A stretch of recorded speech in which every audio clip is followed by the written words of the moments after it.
corner when I'm not presenting. Listening in. And listen in. Hey, everybody. Welcome to Bass University Live here on Tuesday night. Take a quick break. Watch John Cruz's on the Tokyo rig. Be a part of the show.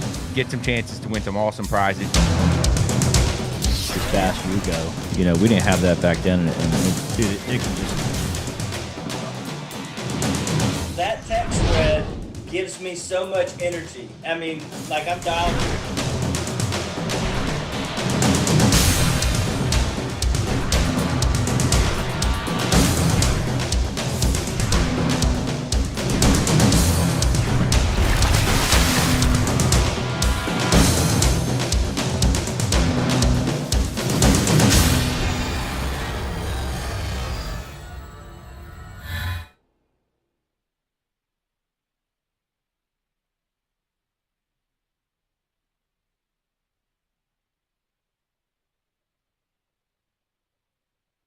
Live, everybody.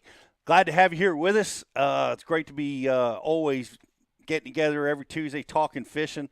There's a lot of great fall fishing happening all over the country right now. A lot of tournaments are being, decided right now. Are you going to make the championship? Are you making the classic? Qualifying for the elites? There's so many exciting things happening in the world of fishing right now. And if you're a Philly sports fan like me, Eagles, Phillies, crushing it, loving that. And 6-0, man. 6-0. Just saying. 6-0. Pretty good. Pretty rare for us to be celebrating like this. And my friends down in Tennessee, man, what a game. What one of the greatest games of all time, taking down Alabama. What a tremendous sporting event. So many great things going on, and we've got some terrific winners coming on to our show today. We're going to be talking with Tristan McCormick, won the Open down on Lake Hartwell just recently, and our own Josh Bertrand won the U.S. Open.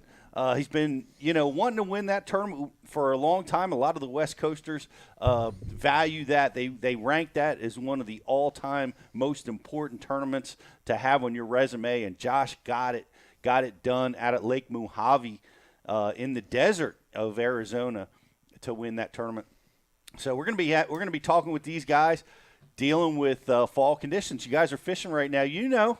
I mean, the shad are moving, the bass are fractured, they're moving around, they're hard to get. Triggering strikes is a problem. Having to constantly adjust. I just came off the Chesapeake, which was early fall for us, which was just scratching around looking for a bite, and that's the way it is this time of year. But I love it. And as we get deeper into the fall, we've got our friends up in Michigan are getting dumped on with snow. Unreal. I saw that. That's crazy. Unreal. I'm like, I have not winterized my boat yet. Where we fished right. is probably getting snow out at Green Bay. Totally is. When we went out there this year, it's crazy conditions. But I love those cool nights. I love it so much. It groups that bait. It pushes them around. It groups the bass up. And as we get into late fall, it's one of my favorite times of year to fish, and it's starting. It's happening right now here.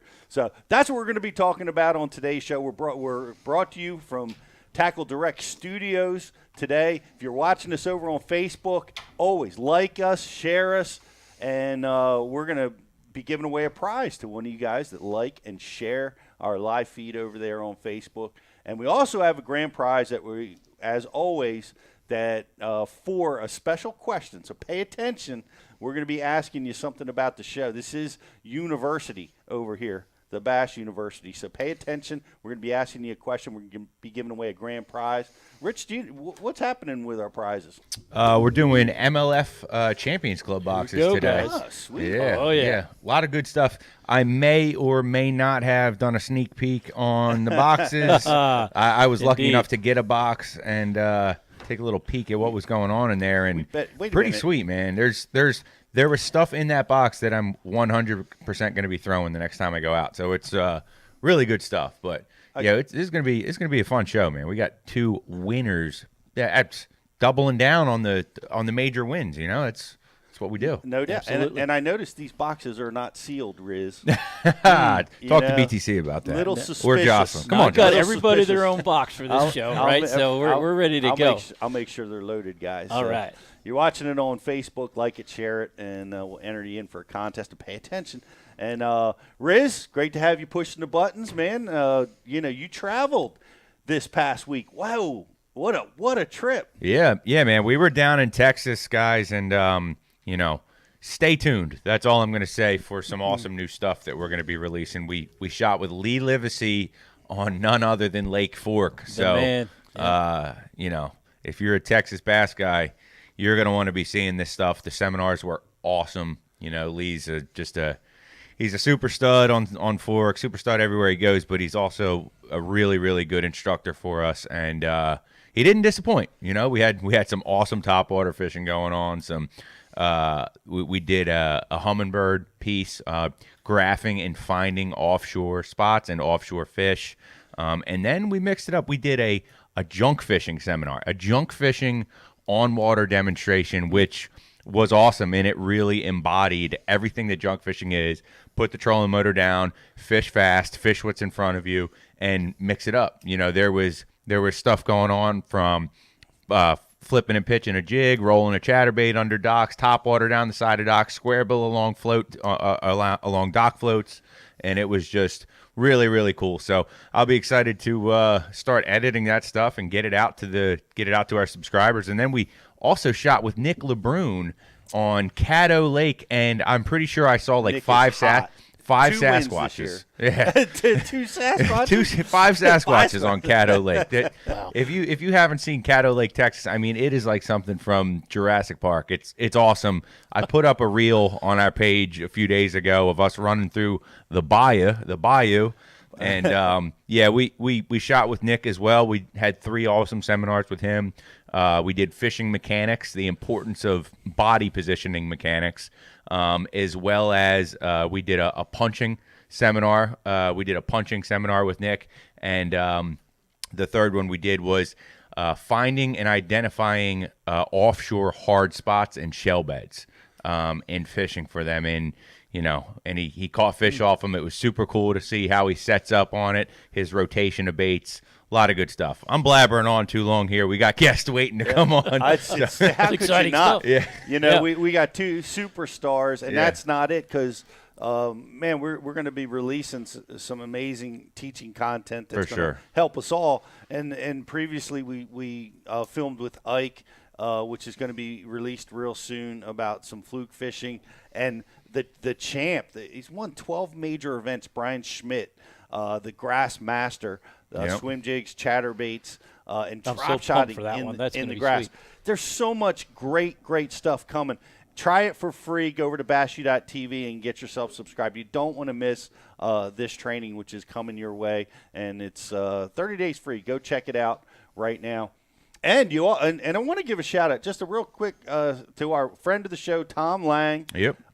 Riz, you got to see the guys that caught the giants in Texas this year. I sure did. I got to meet and greet with a lot of those guys. Got to watch Gary Klein get inducted into the Texas Fishing Hall of Fame. Congratulations. Yep, congratulations, Gary. Well done.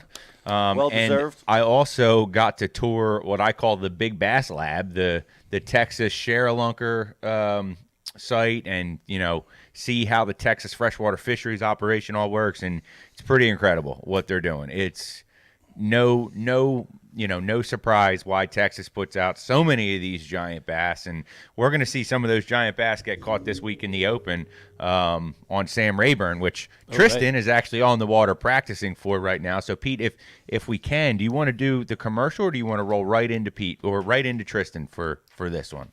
Is Tristan ready to go? I think Tristan's ready to go. We can probably get him queued up, and get him queued up, and of course we got Scott Carlisle with us. Yes, sir. Scott's with us here at Bass University, man behind the marketing machine over here at Bass U. And always good to have you. You got on the water this weekend. I did. Too. It did. Went down to the bay, and you were right about this. The shad are everywhere. Big giant balls of them, and you know what follows them up the creek, right? So, yeah, it's time. It's time. It's going to get hot. Yeah, it's going to get hot. I can't wait for it. It's it's such a fun time, when and I think like down on the bay we have grass. If you fish lakes that have grass, for me it's when that grass starts to die. It really starts to go away, and it pulls all that bait fish out and gets them all congregated and moving around, and that's when it happens. And for you guys that fish, and this is great, I'm learning more and more all the time. I mean, that's bass fishing, right? Never stop learning. That's our motto. That relationship between the threadfin and the gizzard shad, and the little shad that they move, especially down on the southern reservoirs. They're moving back creeks.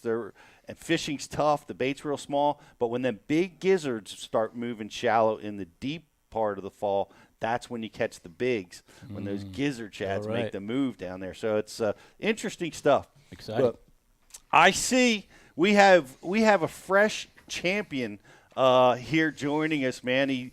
He's I cannot believe it. He's going to his second Bassmaster Classic. We have the winner of the Open on Lake Hartwell, Tristan McCormick. Hey, welcome. Thank you, guys. Pleasure to be.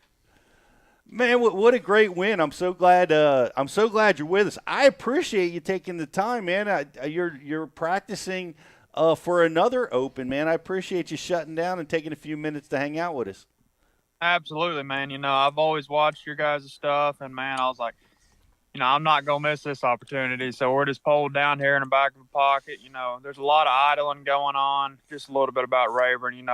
I got here yesterday, so I really don't have that much time, but I'm just going to spend a lot of time behind my electronics and I'm going to approach this one a little different because I have nothing to lose. I'm out of the points. So, I'm basically going for a win, and that's what I'm going to do. I'm going to spend a lot of time behind my electronics and see what happens, man. Well, it seems like that's what you did on Lake Hartwell to win that tournament. You were fishing offshore there, right? Yeah, and that's like, as bad as I hate to say it, like I feel naked without electronics. And I know, as great as the technology is nowadays, but, I grew up in a generation with electronics. So, like, for me personally, I feel naked without them. And, you look at Louis Minetti, he just won the college bracket with no graphs. And I think that is amazing. He went out there and showed to everybody that it can be done without graphs for sure. But for me, like, man, I got to have my stuff. I know that. I know guys, they won't even launch their boat if the electronics aren't operating exactly right. Sounds like you're one of those guys. Yeah, for sure. And, it's sad to say that. I mean, it really is, because this is such a wonderful sport that we get to do and enjoy. And, it's somewhat taken away from it because, like, you think of it this way, you're so glued to your screens, you can't look up and enjoy the, God's beautiful creation because you're so clued into, what's going on, what are the fish doing, how are they reacting to my bait and such. So, you look at it from both ways. I love it, though. I do. I like it when you're able to fish a tournament where it isn't a factor. But, I'm learning more and more about, I'm using 360 and Mega Live, and I'm still progressing. But I love it. I love learning the new stuff. And I saw, this is I want to just drink in the moment here. Dude, you qualified. This is your second Bassmaster Classic, man. You're like, 17 years old? Oh, well, I'm 24. No, it really is. It really hadn't hit me yet. When I won the bracket last year, I was like, I truly can't believe I'm going to the Bassmaster Classic. And, it's something that millions of people, can't say they've been to a Bassmaster Classic. And for me to be able to go to the two of them, this might be my only two I ever get to go to. Who knows? But I don't just think to so. be able to embrace it again, it's like, it gives me cold chills thinking I'm going back to it. I'm thrilled for you, and I want to clue you in on something that I didn't realize. I didn't even think about it when I had fished the Classic. If you win, you automatically get to the next Classic. So just keep doing that, and you can go every year. Bro, that'd be nice, wouldn't it? Oh, that's really cool. Congratulations on that. It is a massive accomplishment, and at such a young age. Of course, I'm teasing you. but you've been doing this quite a while. Had a lot of success in the college program, and you've earned it. But you went against some heavy competition at Lake Hartwell, and against a fishery that all fisheries are challenging this time of year. So let's dive in, man. I read early in practice you were catching them on reaction bites, and that went south. You had to make an adjustment, and you did it well. Take us through that. Yeah, so, when I got down there, I had 3 days of practice, and I put the boat in the first day. It's Hartwell. It's a blueback herring lake. They're going to be out there chasing. So I knew going into it I was going to fish for spots, and because I've had my butt chapped so many times trying to fish for largemouth in the previous years, because we go there for college a lot, and every year we'd go there at least 2 or 3 times, and I've done it so many times trying to go fish for largemouth. I said, screw it, I'm not doing it. I'm going to go mainly spots. So I put the boat in, and I pulled up to the first point, and they were everywhere. And I was like, this could get dumb. And I threw my spook, my sexy dog, over top of them. Every one of them just shot up to it, and it looks like you just jumped in the water. There's explosions everywhere. And I was like, this could be really fun. And through practice, it was a sexy dog and a caffeine shad. I was making them come up to it. They were higher in the water column. But as the week progressed into the tournament, it's no secret, everybody was doing the same thing. There was point hopping, brush piles, cane, whatever. These fish got smarter and smarter. So they kept gluing down to the bottom. Each day they'd get lower and lower and lower. And the first day of the tournament, I rolled up to a place where there was literally a school of 100 of them, and they bite every cast, a caffeine shad. And I rolled up, and I didn't see that many. And I started looking around. I was like, well, there's 3 or 4 right there on the bottom. I hadn't thrown my drop shot all week.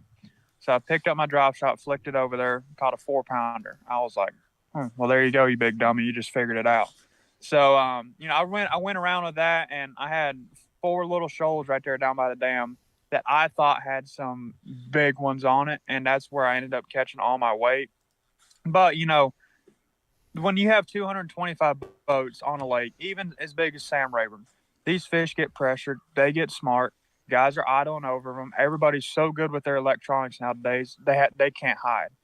So to the adjustment you got to make each and every day is going to be different than what it is, the day before. So it's always for me, and I've learned that the hard way. I've get so glued in on something in practice, like, I'm dragging a football jig on points or whatever. I'm gonna go do that the rest of the week. Well, it don't work 99% of the time. So it's always keeping an open mind, and for me, that's been my goal this year. Adjust each day, keep an open mind, because the fish are going to change, especially in the fall. The weather's up and down, cold, hot, back and forth. So there's a lot that goes into it that, that I'm trying to get better at and learn at more and more each and every time I'm on the water. Man, you said a mouthful. The fishing pressure is monumental, especially with such a big field. And you had to make some changes. So you changed from practice, recognizing, I guess, using your sonar that these fish were not chasing, and now you move to the drop shot to get them to bite. What happened as the week progressed? Did you have to change depths, change habitat? How did you make changes through the tournament? So yeah, that's a good point that we need to hit on. I started out way off on the ends of the points, in the 25 to 35 foot zone.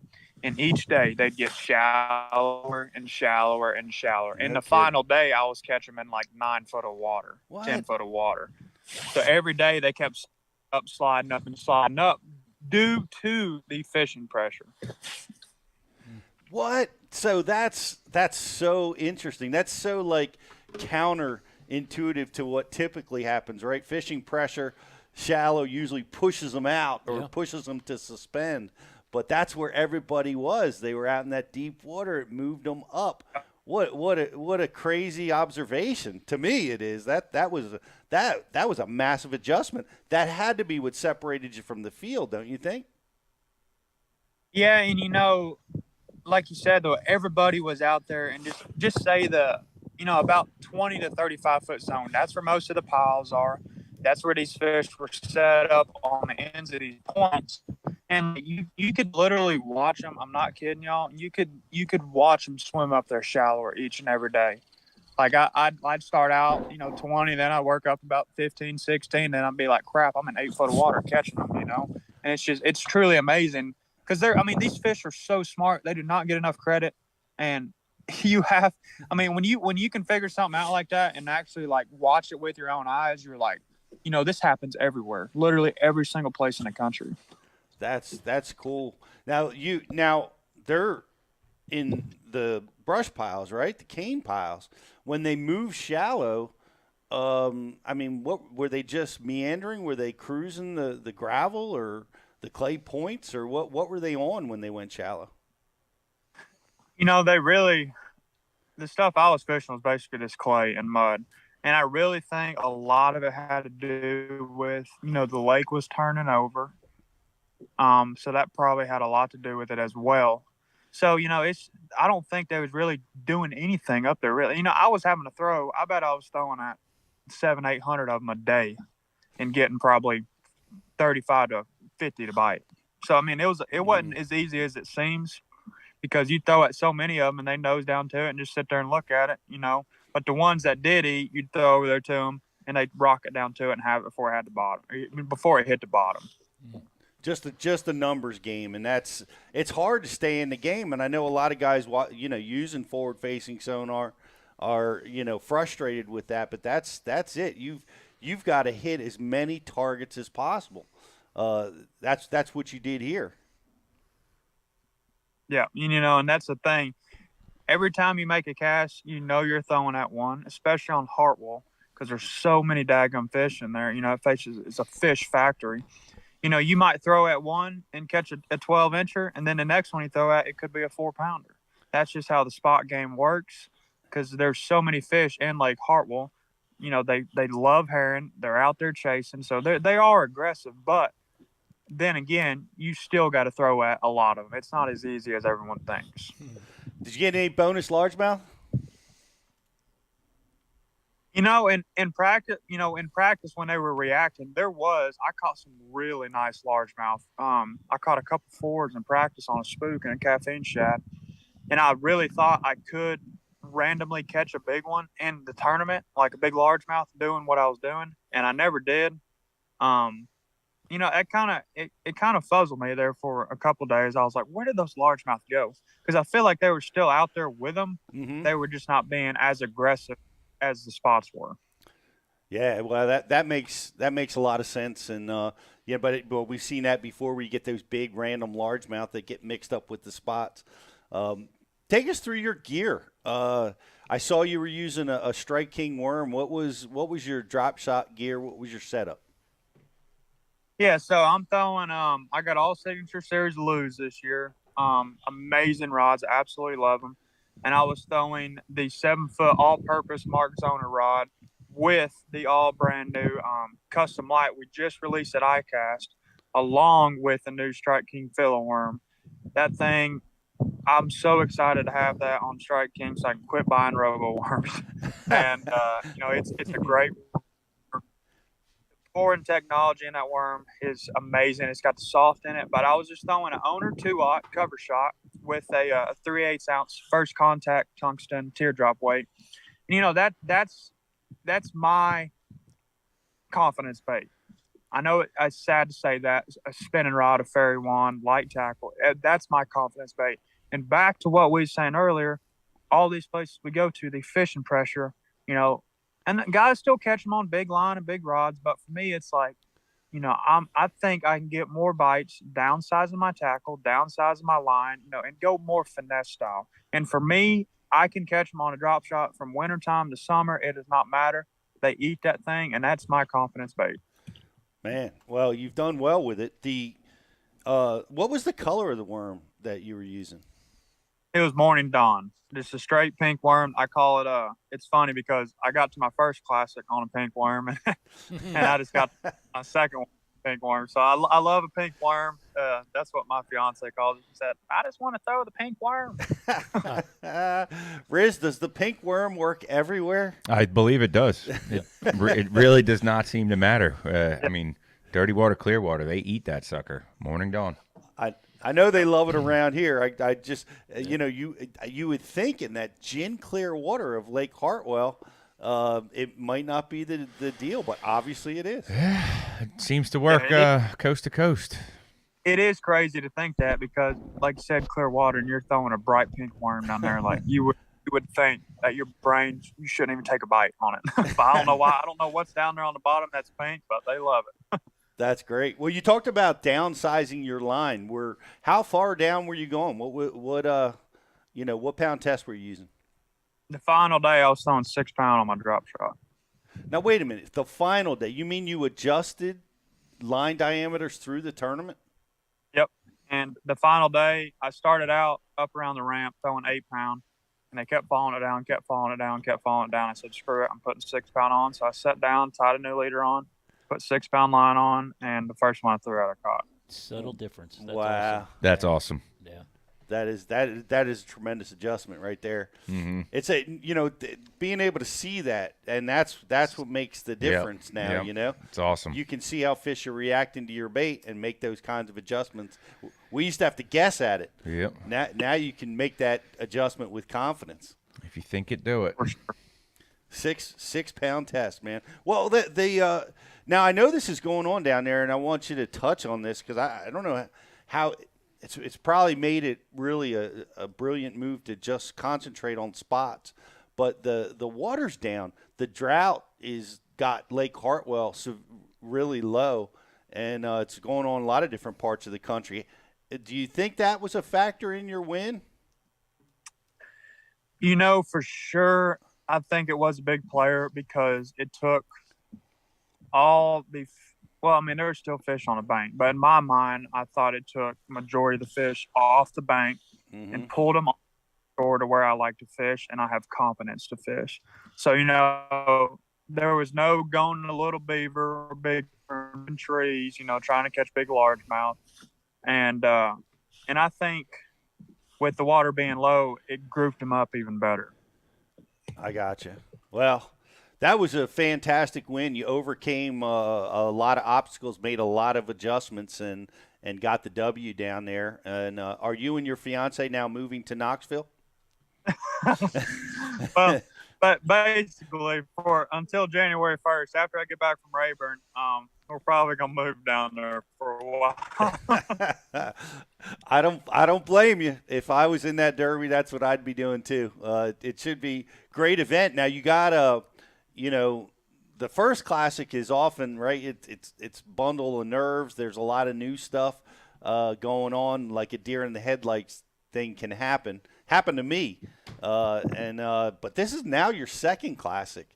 How do you feel about that? Do you feel different about being able to maybe contend to win or try to win this tournament as opposed to being fortunate just to get there?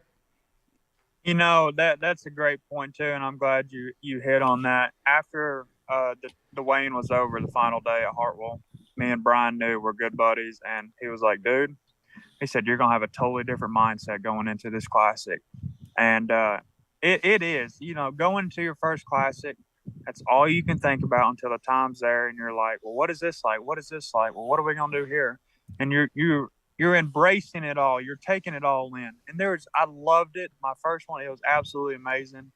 But then again, back to the fishing side of it, I really wasn't all there, in my head when we blasted off, because I was just so shocked, that I was even fishing in the daggum Bassmaster Classic.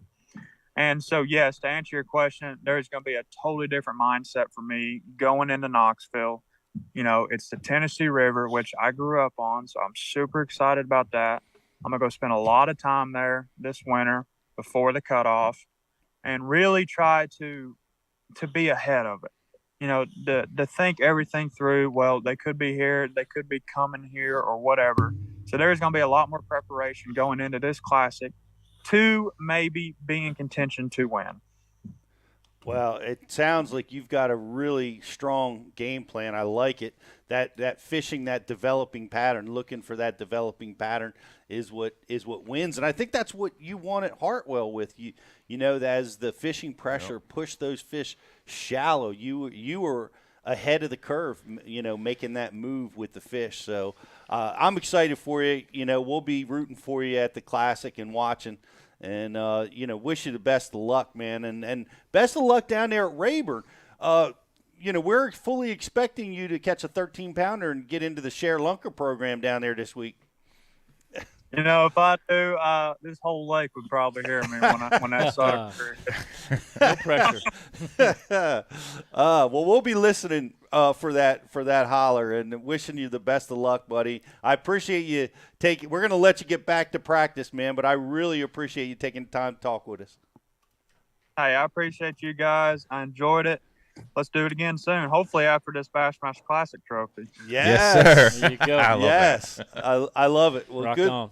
Good luck. The champ, Tristan McCormick. All right. Open Thanks, champ, Tristan. 2-time Classic qualifier, hanging out with us today, man. What a deal. Making adjustments, Scott. What a great adjustment. That is it. You got to follow them where they're going, right? And the reverse, right? In shallow versus out. So many times, Riz, the shallow pressure has pushed those fish deep. Yep. And that's the guy that finds them that wins that tournament. Yeah. And This was opposite. Right. That's kind of like what we're always doing. We're always chasing the developing pattern. Right. Always. We're chasing it. We're looking for it.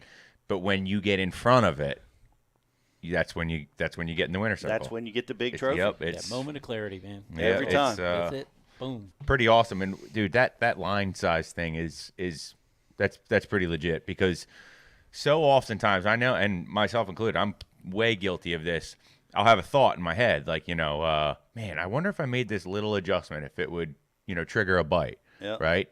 And often it's like, nah, probably won't. Right. I don't feel like going down and retying a new leader. I don't feel like changing colors on this. I don't, you know what I mean? Yeah. But if you have the thought, right, it's like, this keeps getting rung into my head. Like, trust the instinct, right? If you have the thought, do it. Don't even like question it, like second guess it for a few more minutes. If that thought pops into your head and you feel like you need to make that change, just go ahead and do it. What's it going to hurt? Right? In this event, it's a Bass Open win. So. And wise words, Riz. And I want to share this. Kevin Van Dam at one of the Bass University classes said almost word for word that exact thing. Yeah. That when you think it, you have to act. If you're making Immediately. If you're making casts beyond that, you've missed the opportunity. Yep. And you got to act on it. And the great KVD said that. Yep. And you echoed it. And Tristan did it. Yeah. to win at Yep. the Open. So it's a tremendous win. Guys, we have another great winner, a teacher at the Bass University, a great instructor, one of the best teachers we've had. He's going to be with us, win at the U.S. Open at Lake Mohave, also in drought situations, with Josh Bertrand. He's going to be with us. We're going to take a quick commercial break. Yes, sir. And don't forget, like us, share us, and we're going to put you in a contest to win something cool, one Champions Club box. Yep. And we have a great trivia, or we're going to have a question based on maybe line diameter. Yeah. I don't know what the question's Yep. going to be. At the end of the show, we're going to be giving away another great prize. Sounds good. Cool. Yeah, guys. And by the way, if you enjoyed this first segment, right, you enjoyed this talk we just had about fishing, one, you got to sign up for the program, right? Use the code BULive30. That's always active. If you're listening 6 months from now, I don't care. Use the code BULive30. You're still going to get 30 days for free to the Bass University website. That's over 1,000 videos of bass fishing knowledge, right? We have one goal in mind: to help you catch more big bass. And if you're listening over on iTunes podcast, please leave us a review, leave us a rating. If you're watching on YouTube, hit that subscribe button. And if you're watching on Facebook, make sure you turn your notifications on, man, for us. We want to keep you in the loop of what's going on at Bass UTV. I'm going to quit blabbering because we got another awesome guest coming in here, Pete. I'm going to roll this commercial and we'll hop right to him. We'll be right back right after this.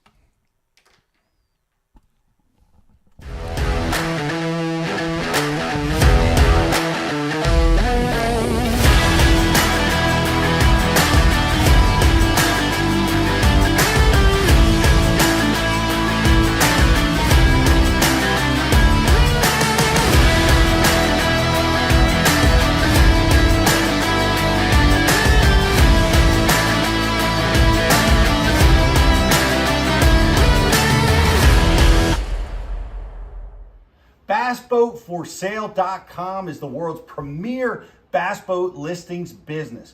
We focus on driving premium web traffic to our main website, business Facebook page, business Instagram, and our business YouTube channel, providing your bass boat listings the best buying traffic and top-notch exposure. Whether you need to sell your bass boat or are looking to buy a bass boat, it's simple. We give boats exposure so buyers shop and sellers list. One-time listing fee, no commission, and boats list until they sell. BassBoatForSale.com. Check it out. AquaView, the leader in underwater viewing technology.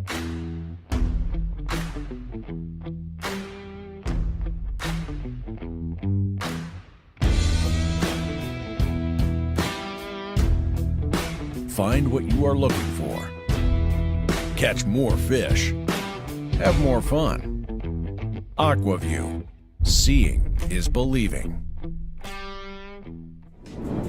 Why do you love casting fishing rods? I'm truly losing less fish. Is the sensitivity of the rod. That they're made right here in North Carolina in the USA. Strongest, lightest rod, 100% made here in Sanford, North Carolina. From the drop shot rod to the flipping stick. Every rod has a purpose to it, and I rely on them all the time when I'm out doing a tournament. Durability in the John Cruz Worman series, the counterbalancing in the handle. It's the only rod I found that can withstand my hook set. Boom goes the dynamite. On the water, not spent fishing, is a moment wasted. That's why Minn Kota and Humminbird have joined forces to bring you the One Boat Network. Products that communicate and integrate to help you take full command of your boat. Born from our commitment to making the most advanced fishing gear even better by making it work together. The One Boat Network will help you find, get to, stay on, and catch more fish. When One Boat Network products talk to each other, they can navigate your boat automatically. They can give you a crystal clear view of what's below with no messy wires. And they can let you lower, raise, and change shallow water anchor modes from anywhere on the boat. But that's just the beginning.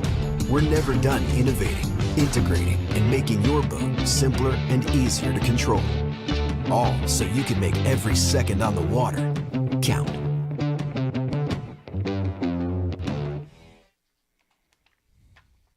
Welcome back to Bass University Live. We were talking about forward-facing sonar during the break. We can't stop the show just because we're running a commercial break.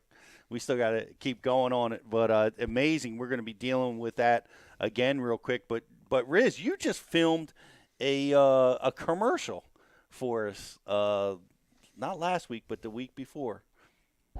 For Waterwood Custom Baits? Yeah. Yeah, I did. We're going to be excited to be rolling that one out, hopefully here at the end of the show. Dude, they are awesome crankbaits, by the way. Like you guys are going to see that are watching the show. When we roll that first commercial, I catch a fish in the commercial, and I say that was literally my second cast. Yeah. It was literally my second cast with that crankbait that I caught one, and that's an amazing thing, right? Because when you're trying out a new bait, what you need to get confidence in that new bait is the first bite, right? And when it happens that quickly, it makes a light bulb go off for you. Now I'm throwing them a lot. The thing I've noticed about them, Pete, is those Waterwood custom crankbaits. You can throw them a mile, but they float like the balsa does, and you have that same balsa type action that you get out of those baits that are sometimes light and kind of potato chippy. They're pretty bad to the bone, man. Yeah. They got the stamp of approval. Well, we look forward to seeing that and want to welcome them to the Bass University program. We've been talking with those guys for years, so it's great to have you guys with the Bass University. I want to invite you guys to check those baits out. And right now, we're gonna check out one of the Bass University instructors. By the way, we're releasing. Josh, and we're going to talk about this a little bit, why we got him here. We're going to corner him, but he's going to teach us about spy baits, which is something that is a tremendously difficult tool to get confidence in. And Josh is a great teacher, and you're going to see that being released on this Thursday. But right now, we're going to talk about his great win at the U.S. Open. Got another big trophy under his belt. I know one that you really wanted. And tickled to death to have you here with us. Josh Bertrand, how are you, buddy? Hey guys, what's going on? It's always an honor to chat and hang out with you guys. Man, it's it has to feel good, right? The U.S. Open, man, that is like the badge of honor. It's one of the original fishing tournaments. It has to feel really good to get that one. It does, Pete. I mean, I have never been emotional like I was on that final day in fishing ever. You know, I mean, I've been nervous at times on the water for various reasons, right, during tournaments, that's tournament fishing, but never been that nervous, never been that excited. And then after the fact, never had that feeling before. So it's pretty crazy. And, I think if like Spencer Sheffield came all the way from Arkansas and absolutely kicked butt and came close to winning, pound and a half from winning. If he would have won, it might have been just another awesome tournament for him. You know what I mean? He's been kicking so much butt lately, and his first time shows up, wins the tournament. It might not have been the same feeling to him as someone like me who kind of grew up in the Southwest. And, I fished that thing 6 or 7 times now, and some guys have fished it 20, 30 times. But and I've been on both ends of the spectrum. I mean, last year, it's such a tough tournament. Last year, I was in the top 10 the first day, going into the last day within a pound of first, and I blanked on the last day. So I got to chew on that all year long. You know what I mean? It's one of those tournaments, not a regular season tournament where you get another shot in a couple of weeks, right? You got to sit on it all year. So to get lucky enough to have it happen really left me speechless.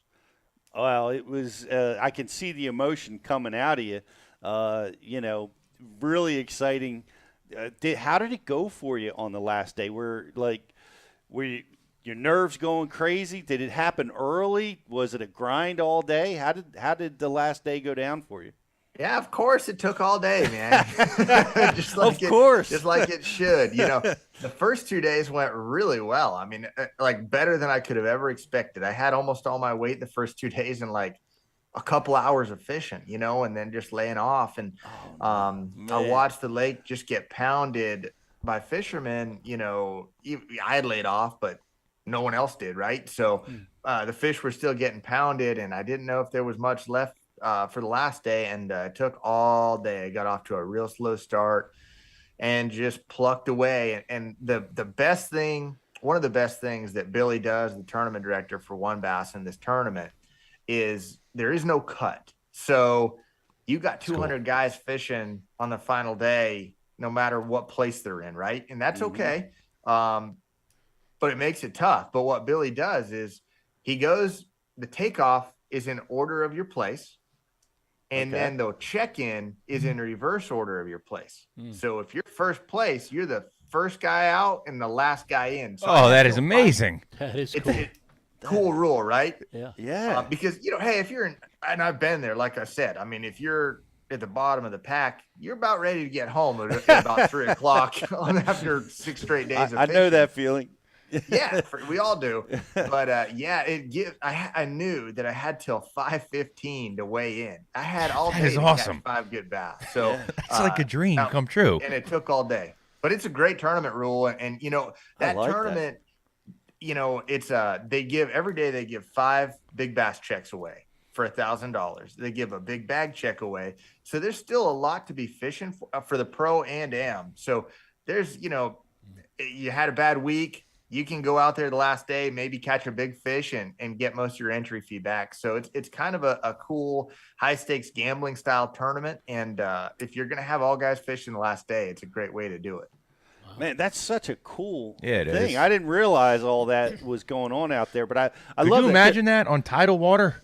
Yeah, right. In a summertime tidal water, you launch at 5:30 and you're not due back until 5:30. Oh, sweet! I get 2 full tide swings. You're gonna get a good tide. Yeah, you'll see it. Awesome. God, Yep. man, that and from a tournament perspective, it makes a lot of sense too because now. It sucks for the guy in last place. Yeah, you can build you want to hold the guys that are going to potentially win the tournament to the last to weigh in anyway. Yes. But by doing it this way, it naturally puts those guys in contention as the last to come across the stage. For sure. Love that. What a neat it's so many neat concepts. This concept I think is super cool. I've never fished under this format. People watching may not understand, but you have a merging of weights with the co-angler each day. How does that work? Okay, so yeah, it's shared weight, and that's another thing. It's been like that forever with one bass, and it's great because you're every day you fish with a different guy, right? But your weights are going to be together. You're fishing for 5 bass between the two of you. So, the tournament meeting, you get your draws, day 1, day 2, and day 3. And whatever you catch in the boat that day is your weight for that day, and it carries with you through the event. So it's great because you don't have 2 guys competing against each other in the boat that day. You're a team, you're working together. A lot of times I'll kind of talk to my co-angler and, hey, if he's real experienced, I kind of let him do his thing, but if he's open to it and he's not, he shows up and he's got a crazy hook on his drop shot rig or something like that, I'll have an extra rod and say, hey dude, you want to use this today? And you both learn from it. Yeah. But the best thing is, each of my guys caught one big smallie that went into the bag and it helped a lot. And, there's so many advantages to that. It's a great way to learn as a AAA, and it's a good way to have fun and make a fast friend out there when you're fishing together, not against each other. For sure. Like, think about how many times you've had your co catches one of the fish that you needed, and you're like, oh man, the resentfulness is so real. Yeah. But in this, you might be the best guy ever, but you hate him at that moment. But yeah, in that moment, it's like, really, bro? Like, seriously, you're actually gonna catch one? Like, it does it because there is that friction at times between co-anglers and boaters. Dead stick and a spinnerbait again. Oh, cool. Okay. This eliminates that, and it puts 2 guys working together and having fun and hugging and high-fiving when you catch one. Yes. Yeah, exactly. Yeah, exactly. You're really, truly cheering each other on. Yeah. Did you very unique when they jacked that big smallmouth that was going in the bag? Did you give them a back rub and go do a belly bump? What did you guys do? Yeah, no kidding. You're keeping them fed all day long, with good food, energized, cheering them on. But you are. I mean, it's great. It's fishing 3 different team tournaments with 3 different guys out there over the course of 3 days. So it's pretty cool. It's just a learning opportunity, right? If I get to fish with him, as a back boater, that'd be awesome. Yep, 100%. Grabbing one of his rods and getting after it. So that's awesome. You had you're called smallmouth, Lake Mohave. This is in Arizona. It's a desert lake. And it had to look like it. Was there any water in the lake at all? Were you guys just it's drought out there, right? So yeah, and I'll break it down real quick. So typically this tournament's at Lake Mead. It's been at Lake Mead for the last 39 or 40 years. And Lake Mead, as everyone's seen on the news, is not drying up, but it's very low. I mean, it's still a huge lake, but it's very low. It's, right now it's down probably 160 feet from full pool. So it's still 400 feet deep in the middle of the lake. I heard, I read somewhere it was 30% capacity, and that was several weeks ago, Yeah. I mean, it's I guess maybe acreage wise that could be probably for sure true, but that's the lake above Lake Mohave. Mm-hmm. The water's so low on Mead that there used to be 6 marinas on the lake, and now there's only 1. And that marina has 1 brutal launch ramp that's like a lane and a half. And that's the only launch ramp on the lake for the whole city of Las Vegas. And obviously you're not going to be hosting a 200 boat tournament out of that launch ramp. So we had to move it to Lake Mohave for the first time ever. And Mohave is a lake it's on the Colorado River, below Lake Mead. So Lake Mead spills into Lake Mohave.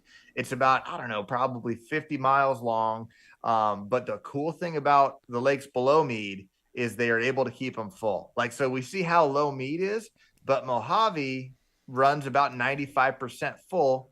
most of the time. Okay. Havasu's the lake below Mohave. That thing stays full. They're a little smaller, but they're able to keep them full. I got you. Yeah, so the Lake Mead operates as flood control and water management for the lower lakes.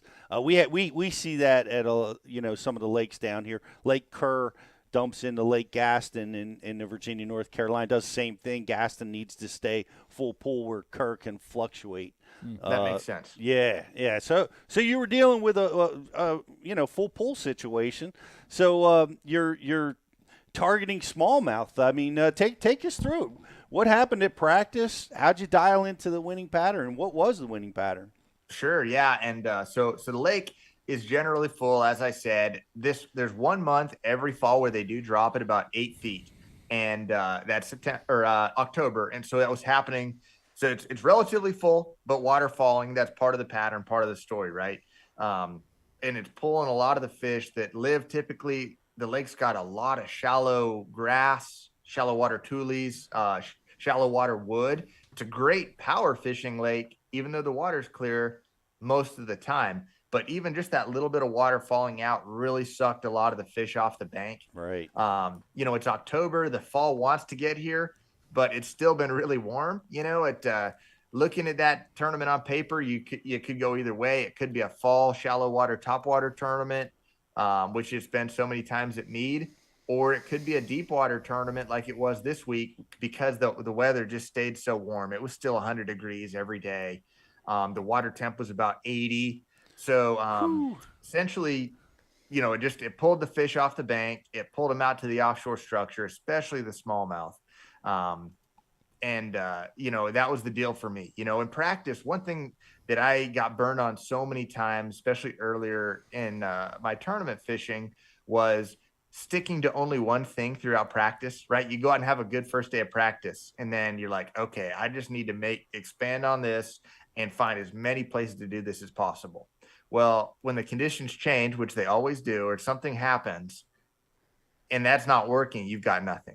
You're starting from scratch. So even though I thought there'd be a really good chance I could catch them deep, I made sure to go both shallow and deep, back and forth as much as possible during practice, just so I had some extra stuff to do in case for whatever. One thing that could have happened was maybe a 20-mile-an-hour wind where you got 4-foot waves. It's an extremely rough lake, and you can't get out there and dangle the drop shot in 4-footers very well. You know what I mean? It works on Great Lakes, but in this situation, it was more specific. It would have been hard to do. So I made sure that I went back and forth, and I caught some fish shallow in practice, but deep was definitely better. Just throwing a drop shot rig flatworm from Berkeley, just like we do up in the Northeast where you guys are at, and the Midwest. It works everywhere for smallmouth. And as soon as I got some bites doing it, I knew I could count on that, right? And that's one thing I love about smallmouth fishing with that flatworm is the bait selection is so simple. You don't have to worry about rifling through a lot of different rods and baits. If all you have to do is find the fish, and they're going to bite it. There's no better thing to catch a smallmouth bass on. So, at the end of practice, I felt like the deep bite was better. I had a couple shallow deals in my back pocket in case I needed them, but I was going to go in deep. And that really, the first day of the tournament went perfectly. I mean, this lake doesn't have giant schools of bass this time of year. They'll school up in the fall and chase bait, from what I've heard. This is my first tournament I've ever fished there, believe it or not. But it started perfect the first day. I caught a couple big ones on each of my first few spots and had most of my weight by 9:30. And then just spent the rest of the day just poking around. The lake was going to get hammered. So I said, if I'm going to catch any bass past this point in the morning, it's going to be off a community hole. I'm not taking anything off of a spot that I might need later on. So I really hit the most obvious community stuff all day. Second day was similar, started really well. Didn't get anything the first area or two, but it started clicking around 8. And then again, by 10, we had most of our weight, and same thing, just community hole hop the rest of the day. And then the last day, as I talked about, it was stressful and a lot tougher, but that long day, thankfully, I just was able to kind of catch one every hour and a half and cull up to about 18 pounds.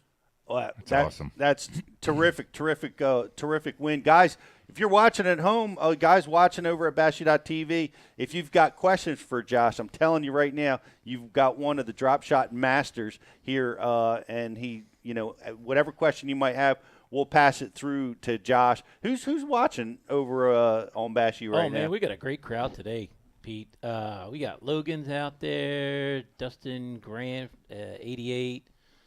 Logan, Howie Range, New York. Howie. Howie's out Chris. there. Stephen Walden's in there too. So yeah, Mr. Higgs is always on there, but yeah, it's all good. Or Stefan. Stefan. Yo, Stefan. What's up, Stefan? Oh yes. Always, sorry. Always good to have you guys with us. And like I said, we'll pass your question along to Josh. But I've got a couple questions for Josh right now.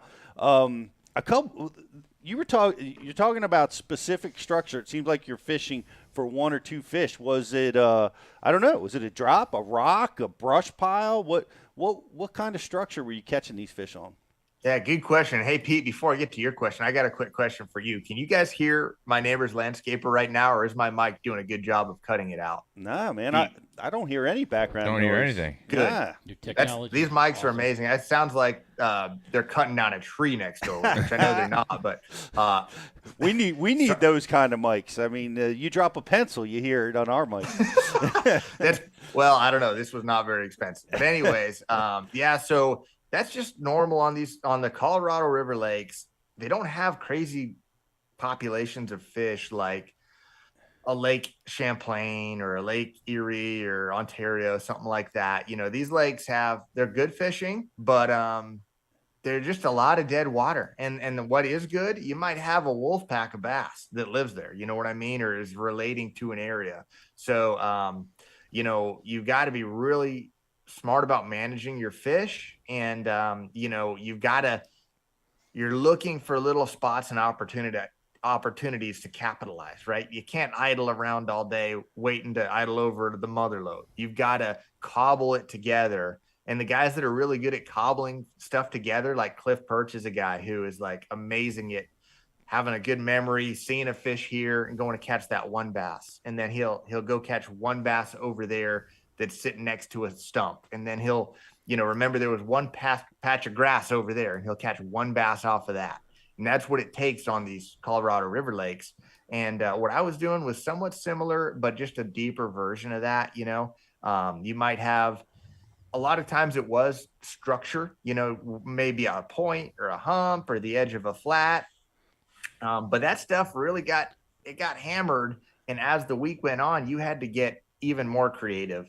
And sometimes towards the end, it was even like you might have 2 points and then a saddle in between the 2 points. And typically without the pressure, the fish would go sit on the points in the ideal place to be. But all the boats sitting on top of their head might have pushed the fish down into the saddle. And instead of just hitting the 2 obvious points, now you're having let's look in this saddle and see if there's maybe one sitting on the edge of the break in this saddle. And you might get one doing that. It was just, it was the obvious stuff at first. And then as the week went on with the fishing pressure, you had to get more creative. And I think a big part of that too is the clear water. The water's so clear, those fish they're extra sensitive. They don't get fished for that hard on that lake all year. But, during this tournament, I mean, all you heard was pressure, pressure, pressure. And all you saw were boats. Yeah. I mean, it was a musical chairs. You'd have a good looking spot, a long point that stuck out in the lake, and that spot would get fished 30, 40 times in a day. I mean, it was crazy. So by the end of it, there's not a bass sitting on that point anymore, How deep were those bass? I'm curious. So they, as clear as that lake was, how deep were you fishing?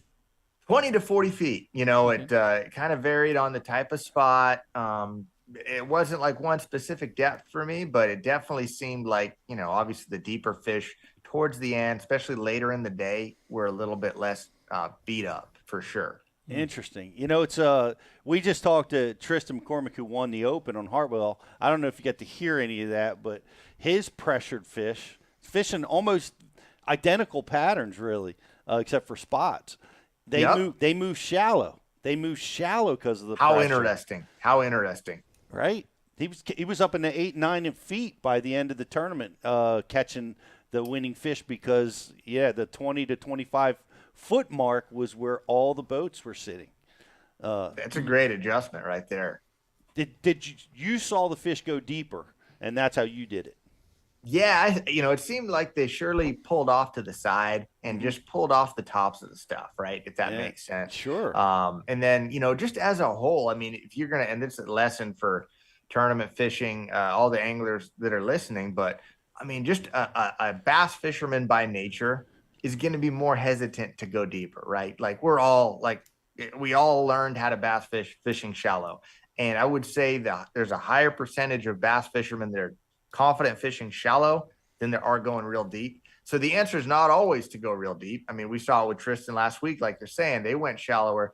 But in this case, I just thought if you're going to get away from the pressure, the only way to do it is to go deeper than 75% of the field is willing to go. Mm-hmm. Yeah, I know. Everybody seems to have that bottom where they're afraid to go deeper, but it's cool that you're fishing down to 40 feet. Take us through your setup on your drop shot, Garrett. We're using a flatworm. What color? What line diameter were you using? I know that water's gin clear out there. Don't say morning dawn. That's a good color out west, but it wasn't my color this week, man. I just use a pretty standard smallmouth drop shot setup. It was a green pumpkin flatworm, 3.6 inch with a number 1 Berkeley Fusion 19 drop shot hook, about a 2-foot leader, 3/8 ounce XPS tungsten weight, 6-pound test trilene fluorocarbon. So 6.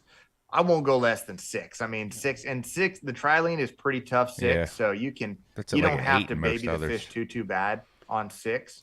Tying that to an 8-pound Berkeley X5 main braid, using a 610 medium light Abu Garcia Pro Series drop shot rod that I helped design, and then a Revo 30 MGX reel. Now, like with that rod, a lot of times when I'm smallmouth fishing like Great Lakes and stuff, I use a medium for those giant smallies, fishing those big waves. And you might be using a 1/2 ounce weight, so it's a little easier to pitch that thing around with a medium. But when you're going that deep and the bite's real subtle, I feel like a medium light is much more sensitive than a medium. It's just lighter in your hand. The tip's softer. You're going to feel those subtle bites better.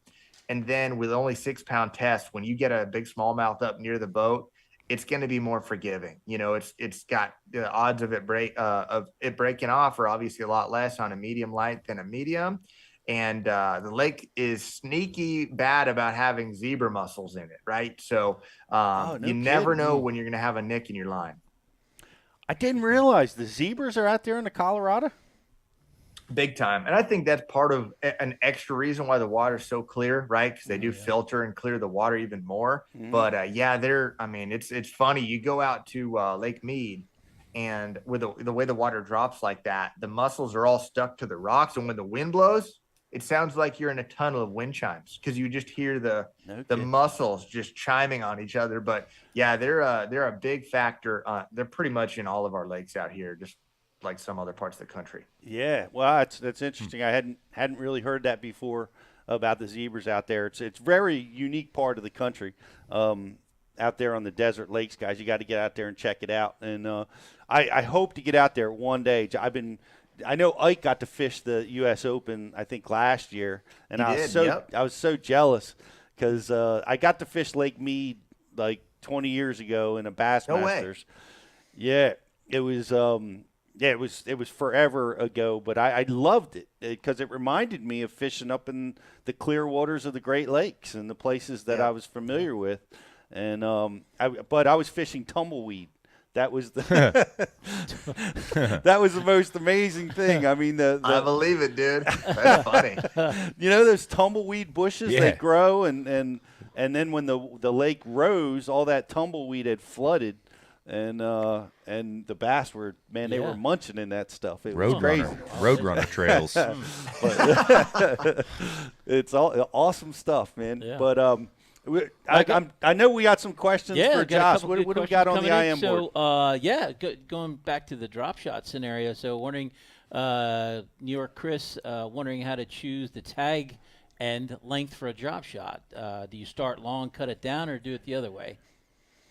tag and length for the drop shot. I pretty much have a system where I go pretty short for largemouth. You know, a lot of times when I'm fishing for those guys, I don't want to make them swim up too high off the bottom to bite it, so I go a foot or less. But on smallmouth, they're so curious and they're such sight feeders, especially in clear water. I feel like if the closer your bait is to the bottom, the more camouflaged it is. The higher up off the bottom it is, the easier they can see it, right? Like if you're a smallmouth and you see that thing coming down from the surface, you follow it all the way to the bottom, and you got a short leader, it could blend into the bottom and be harder for that fish to find, and you might give up on it a little quicker if you have a short leader. If you got a longer leader, it hangs up there in their face a little bit longer, and I don't think generally smallmouth have too much of an issue swimming a couple feet to go eat something. Yeah, that's great answer. Yeah, that actually answered I Can Fish It's question or tricks from drop shotting techniques from shallow to deep. What adjustments do you make there? Right. But I think we covered that. Thanks, guys. Thanks, New York Chris. And you know, it's interesting. You're using forward-facing sonar here, and you know, we've heard this is, to me, it sounds like you're fishing the in-between spots. This is being repeated over and over again. Like the primary spot is, you know, fishing pressure, move the fish. So you're looking at saddles, you're looking at the in-between stuff that's close to a primary spot, and that's how you're winning. That's how you won this tournament. It's you know, the fishermen are getting better, right? The electronics are getting better, live scope, mapping, everything. And yeah, I mean, you show up to a lake, we talked about it at the beginning of the week, the fish are sitting where they're supposed to sit, like where you read the book about bass fishing and the fish are where the book says they're at. But after they get that pressure, it's easy for them to move. So yeah, live scope's pretty cool because whether that's the case or not, but live scope gives you the confidence to maybe fish through some of these lesser spots a little faster because you're able to see whether they're there or not. You know, I mean, it's, if you got this big, ugly looking deep flat, and to go fish that thing without live scope, you got to actually cast through the whole thing and slowly just pick it apart. It would take forever. But with live scope, you can kind of buzz through real quick and be like, and just do it in a third of the time. And it gives you that freedom to check out some of those places that you might not normally fish. Absolutely does. And we're hearing it over and over again as we all learn to use it. But we're launching. It's Josh Bertrand week here at the Bass University. Yeah. We've got. I'll take it, dude. I mean, we're thrilled to have you here on the live show, but we're really thrilled to have you give a spy bait seminar for us recently, which we're going to be releasing on Thursday. Mm-hmm. And I just, you know, guys are wanting to learn a spy bait. You know, it's a bait I think is a little difficult to build confidence in. Yeah. What recommendation would you have for somebody wanting to pick up a spy bait and try to learn this technique? Yeah, you know, and we obviously go really into detail on a lot of it. The one thing I'll say is it's an amazing tool for catching fish that are hard to catch. You know, fish that are uncatchable sometimes with other techniques you can catch on a spy bait. And we dive into what those situations are, what the conditions are and stuff like that. But, you know, the biggest thing, if you're going to throw it for the first time, I really don't think that the way to do it is to, you know, go out and say, listen, I'm going to throw a spy bait all day. It's the only rod I'm bringing. I'm going all day to throw a spy bait because it's a situational tool, right? Like you might do that if you're a new angler and you're trying to learn how to throw a jig. You can take one jig rod to the lake and do it all day. And that's a good way to learn. But with the spy bait, tie it on, put it in a boat, and then look for the right situation to throw it, and then try it in that situation. And you'll be surprised how quickly you catch a bass. And that one thing will give you the confidence. You know, you need to know, I talk about in the deal, you need to know that you're around fish before you throw that thing. You need to be around fish because it's a slow presentation. And if you just pick that thing up and start searching, you're going to hate it after about 15, 20 minutes, you know, because you're not covering any water. It's not finding the fish for you. But if you're in a clear water situation, the fish are hard to catch. Maybe they're suspended, maybe they're highly pressured. You can pull bust that thing out of the rod locker, slowly reel it through the zone, and be shocked at what you can make bite with it. Let me ask you. Now we know smallmouth. It's a dominant tool. Do the spots and largemouth? I mean, have you had equal success with those?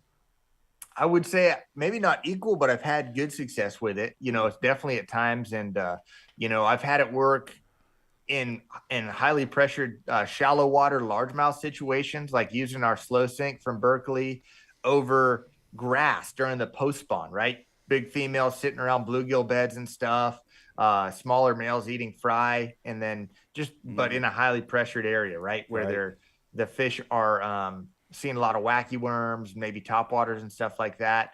Gone through with a spy bait and caught them really well. Spotted bass, it's phenomenal because they have nature to suspend and they eat a lot of bait fish, right? So that's the perfect bait to fish, suspended fish that eat bait fish. It's really good around bridge pilings, reeling it over top of brush piles for spotted bass. They really like it for sure. Well, it's a great seminar. Looking forward to sharing it with the whole Bass University audience. You're very articulate. And you have a great way of breaking stuff down. So, guys, if you want to learn about a spy bait, we're releasing it on Thursday, so you want to check it out from Josh and man, that was a great seminar. That was a great win. You got a boat. You won a Bass Cat. That's pretty cool. Maybe you can list it on Boats for Sale, bassboatforsale.com. One of the sponsors at Bass U. Put it up there. I guarantee you'll sell it in a week. Yeah. Hey, I know Josh. I'll give him a shout for sure. Hey, that's all. Well, what's next for you? Are you done for the season, or what's next for you? Yeah, I pretty much am. It's been a busy couple of months. It's our season this year was like real busy, then real slow, then real busy, then real slow, then real busy. So, coming off a 6 or 7 week stretch of almost solid tournaments, I'm happy to be slowing down a little bit for the winter time. I'll just fish. I love to fish around home. I'll jump in a couple tournaments, just like you guys do. You guys can't stay off the water in the middle of the winter up there. You're still fishing, and I'm the same way. I'll be fishing all winter long. And, I'm working on getting a little YouTube channel going. So doing that, my podcast too, Anglers Happy Hour. So that'll keep me busy, but really more than anything, just hanging out with the family and relaxing. That's awesome. Well, enjoy it. Let me ask you, how close are you to San Diego? About 5 hours. That's not too far. Are you coming out there? No, I wish I could, but I'd like you to go out there tonight and root for the Phillies for us. Oh, nice. Yeah. Hey, dude. Well, I hate to be on the opposite side of this one, but the closer for the Brewers, Josh Hader, who's from your neck of the woods, he's a good buddy of mine. He's an awesome fisherman and hunter. So no kidding. I got to root for the Padres, man. But yeah. Sorry to be a buzzkill. It's all right. Wait, we won't hold it against you. They're two Cinderella teams, really, that have made it, and they're going to be going up against each other. I can't wait to see what happens because you guys have such great pitching, and our bats just lit on fire. So I don't know. We're going to see how that all plays out, and it's going to be a lot of fun to watch. But, man, I'm going to let you go. I know I'm sure you've got some things to do. Appreciate you taking the time with us and sharing all this great. Appreciate you being part of the Bass University. Yeah. It's an honor, guys. Anytime. I'll talk to you guys anytime. Love hanging out. I appreciate it. Awesome. Excellent. Josh Bertrand, everybody. Yes, sir. See you guys. U.S. Congrats. Open champ. Good job. Yeah, that's what a great win. I got to get back out there to fish. I want to do that format. That format sounds fantastic. I'm surprised it hasn't migrated east. Mm-hmm. To be honest with I heard you, of that is awesome. Yeah, they've been the one Bass runs that. They have a circuit out there, that on the West Coast. They've been doing it for a long time. It's well received. They love it. You can see the U.S. Open had almost 200 boats in the field. Yeah, so that's awesome. It's really a great big field out there, and hope to get out there one day. But we'll get out there soon. Maybe we'll do it through Bass Cat. Got me fired up to it makes me want to go throw a drop shot. Right? Yeah, just like the way he's talking about how he was catching them, and sitting here thinking, I'm like, man, Susquehanna River, here we come. Haven't done much. You used to be. That's all. That's you threw, all I used. Rich. That's all I used to throw. Then the chatterbait came. Yeah, and then I started fishing the Chesapeake. But no, man, it makes me think like, man, God, just lean, we always say leaning, like leaning back, but it's more like lifting up on those big smallmouth down in 40 feet of water, and so much the rod doubles down, and just you start hearing the drag instantly. Yep. So much freaking fun. Yeah. Lake Champlain, man, you can do that all day. Well, you can, and honestly, GDP teaches us that you can do that down on the Chesapeake all day. Too. I mean, they love biting the drop shot down there. They absolutely do. But it's a different. When you're in that deep of water, deep clear water for smallmouth, it's just a different, and really fun way of fishing. You know, so Pete, let's set up the trip. We're going to Lake wherever he was, Mohave. I had the greatest time, and guys, I want to just tell you, last chance. If you're watching over on Facebook, like and share it, and we're going to be giving away one of these Champions Club boxes, and we're going to have a grand prize question for you, and be giving away that prize here shortly. But let me tell you about my experience out there. I went to fish the Bassmaster Top 100 back in the 1800s. Out there at Lake Mead, I was fishing guaranteed that's high and dry where I was fishing. Right. And we had a 30-day off limits period, so it cost prohibitive to come home. As I got out there, I practiced, and then I had a 30 days off, so I used that time to practice on Lake Mohave and Lake Havasu. That's awesome. And I fished those desert lakes in preparation for the Lake Mead tournament, and awesome. Really unique bodies of water, gin clear. It's some of the clearest water I've ever seen. Yeah. And just unique habitat. But the fish, as clear as that water is, I'm telling you, they're some of the most aggressive fish that I had encountered. Yeah, it seems like those lakes just don't get a ton of pressure. Like you said, Mohave doesn't get much pressure most of the year. That's interesting. Yeah. Yeah. Well, I think Lake Mead has tournaments on it. Lake Havasu, I think, gets a little bit more. Mohave, I think, is the one that's squeezed in the middle. Right. So maybe it doesn't quite get as much pressure. Yep. But desert donkeys. Yeah. Walking the banks. Yeah. Bighorn sheep. Yeah. Just like stuff that it's like fishing on the moon. It's like a part of bass fishing that I feel like it gets kind of like overlooked and kind of forgotten about, like that those lakes are out there. Like, thinking back to, the late great Aaron Martins when he won, he won at Havasu. Yeah. And he's flipping toolies way back for these big giant largemouth that are eating freaking blackbirds. Like, dude, that's awesome. Like, why are we not seeing this? Come on, Bassmaster, go back to Havasu. We want to see. We want to see more bird-eating giant bass get caught. Yeah, it's there's so many interesting things and ways to catch them. That's unique. The Delta, which I think we would be comfortable on because we fish the Chesapeake all the time. But the only difference there is a lot more 10-pounders on the Delta. Did you fish that back in your day? Never did. No? Never fished the Delta, and I never fished Clear Lake. They're two on my hit list right, that I'd like to get out there and fish. But hey, let's give away some stuff, Rich. Cool. So we got I'm going to do a trivia question. Trivia question? Yeah, for the grand prize. Okay. And the trivia question for that is going to be, let me pull up my Bass U TV website here so I can monitor the answers. The trivia question for that is going to be, what kind of rod, we need the rod manufacturer, length, and model. What kind of rod was Tristan McCormick using in his Bassmaster Open win on Lake Hartwell? We need the manufacturer, the length, and the model. It escaped me, but now I remember. That's a good question. I remember now. There's a connection to Bass University. Yeah, there could be. Connection to Bass U. That's how I remembered that stuff. That's a great question. I got a like and share. Yeah. Cool. You want me to do it? Yeah. Go ahead. All right. Johnny Lawson is our winner today. Johnny Lawson. How about that? There you go. Awesome. Let's look inside. Oh, man, these things are awesome. They got all kinds of goodies. Johnny, we're looking in your box. Hey, we got a Solzy. Yeah. Autographed. And if you're new to Bass U and you are a Champions Box member, look for that offer and some cool Bass U stickers.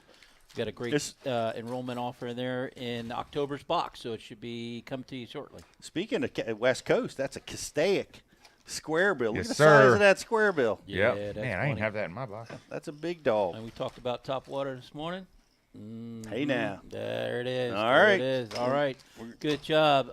Johnny Lawson, I'll shoot you a message for your address and stuff. Congratulations. Yeah, we got a grand prize winner, too, as well. We have a grand prize winner also. That's Zona's fishing rod. That is correct. Oh, right. The winner is Chuck Fish with he gave me all the details, Lew's 7-foot all-purpose Mark Zona rod. Right. So that's what we were looking for there. We were looking for the manufacturer, the length, and the full model. So good job, Chuck Fish. Send me your customer number, and we will get you your prize out in the mail. By the way, if you haven't checked out Zona's instructional stuff on Bass University, you want to go check it out. Some of our most viewed stuff. Mark everybody knows him as a brilliant commentator on the Bassmasters, but he's also a tournament competitor from years back and a super talented angler, and a lot of great stuff. In particular, dock fishing seminar sticks out in my mind. Oh, yeah. With Z, as well as some really cool smallmouth tactics and some square bill seminars. You got to go check it out. If you haven't checked out Z, just go into the category section, look for Mark Zona, and it will all be there at your disposal. Some guys. good stuff. 30 days free at bassu.tv. If you haven't signed up, go do it now. We have a great annual package going on right now. What is going on right now, Scott?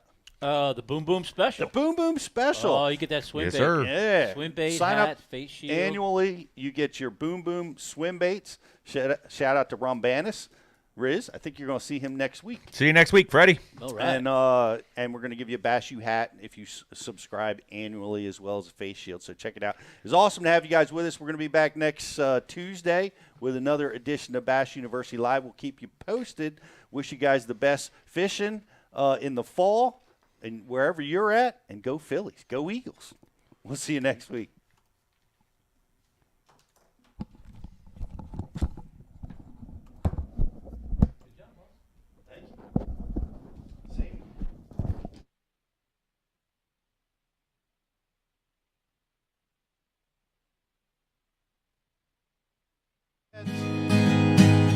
Get out the way, he's in the